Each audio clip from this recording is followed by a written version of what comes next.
Here in the knife and EDC world, like in most any online group or community, there are what some might like to call cliques or subgroups, made up of people who share an undeniable and undying loyalty for one particular brand or type of knife.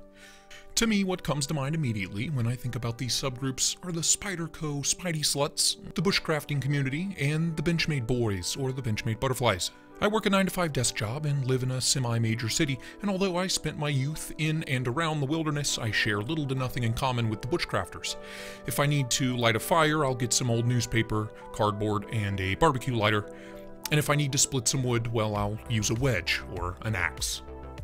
I am, however, a card-carrying member of the Spyderco Spidey Sluts, and just one quick look at my channel banner will back that statement up.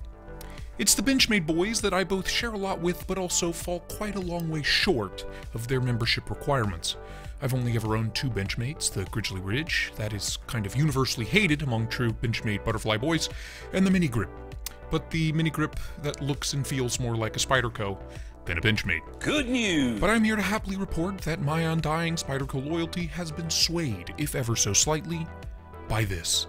The Benchmade 560BK-1 Freek, or more popularly known as the Super Freek. It's, along with its little and much more expensive brother, the Mini Freek, is the spiritual successor and/or evolution of the ever-popular and seemingly ageless and/or timeless Griptilian and Mini Griptilian.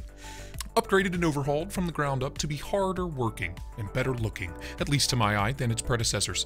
And yes, there was another set of freaks that came before the current models, but like the Grizzly Ridge, the handles were made of the ever-hated tacky rubbery material, and the blades were the typical S30V. But this is the new and improved Freek, with these bad-ass gray and black G10 scales that have been contoured and heavily textured.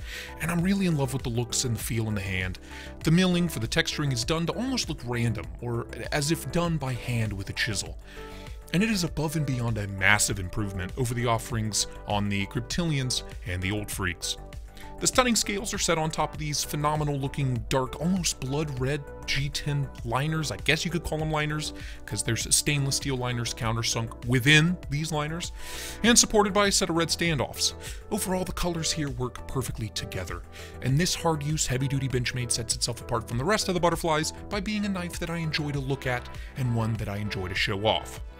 Of course, I will only be showing this off around people that aren't easily triggered by bladed weapons, because this being the super variety of the Freek, it is a full-size knife from any angle.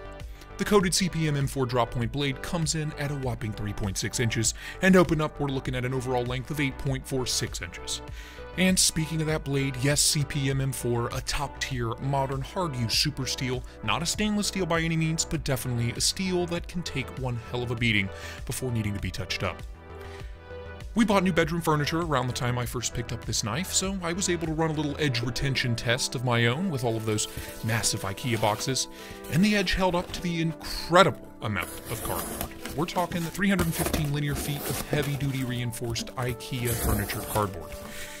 And after all of that cutting, it only needed a quick run through my crock sticks and a quick strop, and it was right back to factory fresh and shaving sharp. And yes, this heavy-duty hardcore blade is ground to slice. We get a nice tall flat grind that comes about 80% of the way up the height of the blade, so like my other two Benchmades, it is a razor out of the box.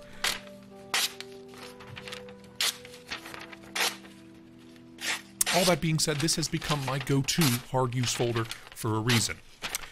Also, like my other Butterflies, the action here is fidgeting gold. We are running on phosphor bronze washers, so you don't have to worry as much about gumming or gritting up the innards, but the axis lock paired with that big and weighty slab of M4 makes the fidget factor here as enjoyable as ever. And I think this and the looks are what makes me love this knife over my other quote-unquote hard-use folders, because I can sit on the couch, sip some bourbon, and fidget the day away, and I can step outside and baton a load of firewood for the fireplace that I don't have. The best of both worlds. And those looks don't lie. The ergos here are exceptional.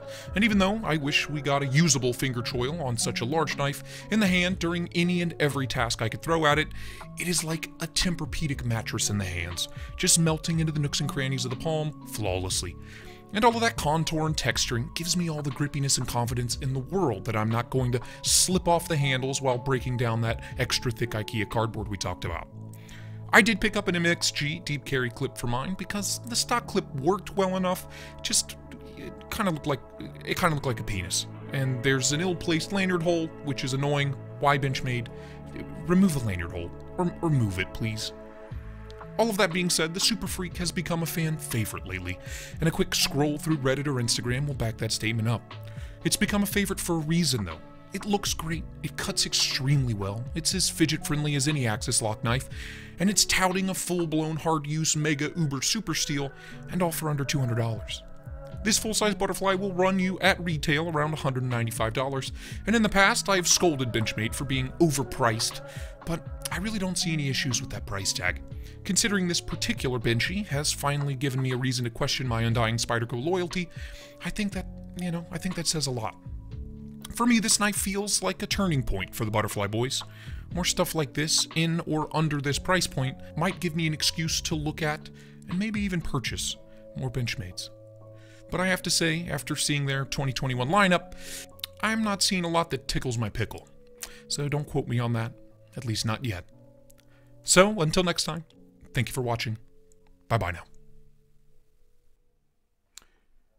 Oh, and one more quick note.